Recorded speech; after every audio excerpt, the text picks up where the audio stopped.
Hey everyone, we are in Fish in a Tree by Linda Mullally Hunt. We are on chapter 10. Promises, promises. All right, Fantasticos, Mr. Daniel says, rubbing his hands together like a mad scientist. First thing I'm going to do today is book talk. I will do that a lot this year. Tell you all about some of my favorite stories.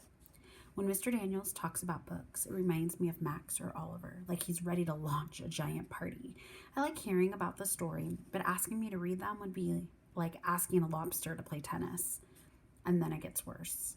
He holds up a pile of notebooks. I have a surprise. I have a brand new writing journal for each of you, which you will write in every day. Oh no, I'd rather eat grass. But here's the thing. I will sometimes give you a topic, but not very often. And I will never, ever, even if an evil sorcerer threatens to turn all my correcting pens to clear ink, correct your work. Huh? They will never be graded. They will never be corrected. And most days, I won't tell you what to write about. You may write about your life, sports, the country of Bulgaria, your favorite kind of soap, books you like, books you don't like, anything. Wow. I wonder if he's delirious. No correcting? Anything we want? This is too good to be true. I know something is coming. There are only a couple of rules. Ah, there they are. The rules. You must put pencil to paper and do something, and I will often answer with a sentence or two. Right back, Oliver asks. Can we grade you? Mr. Daniels laughs. We're not going to grade at all, Oliver. This is about communication, self-expression, not measurements. Can we ask you questions? Max asks. Sure, he says, passing out the notebooks. Mine is yellow, a little too nice a color for a writing thing. Can I write about football? Max asks. Anything you want. This is going to be great, Oliver yells. I'm going to ask for answers to the tests and for extra recesses and unlimited ketchup in the cafeteria.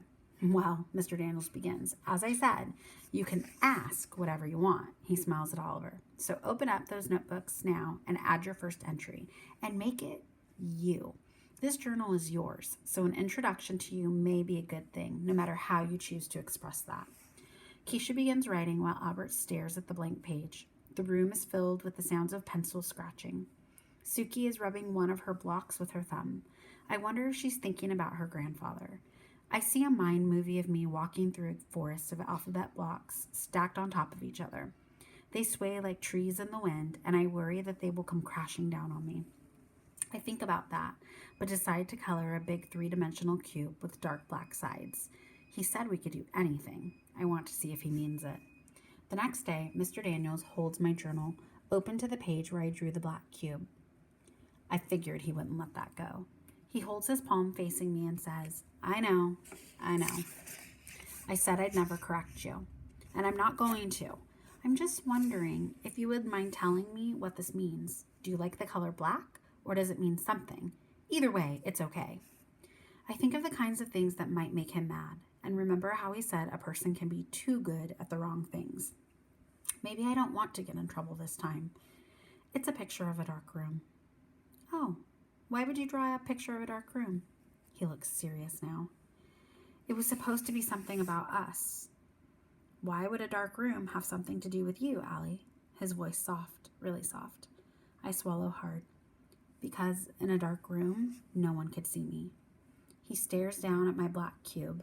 Then he clears his throat before looking back up. Okay, thank you for being honest, Allie. I'm so relieved. He isn't mad. Allie, he pauses. Can you tell me why you don't want to be seen? I think it would be easier to be invisible. Why? I shrug. I want to give him an answer, but I have both too many words and not enough.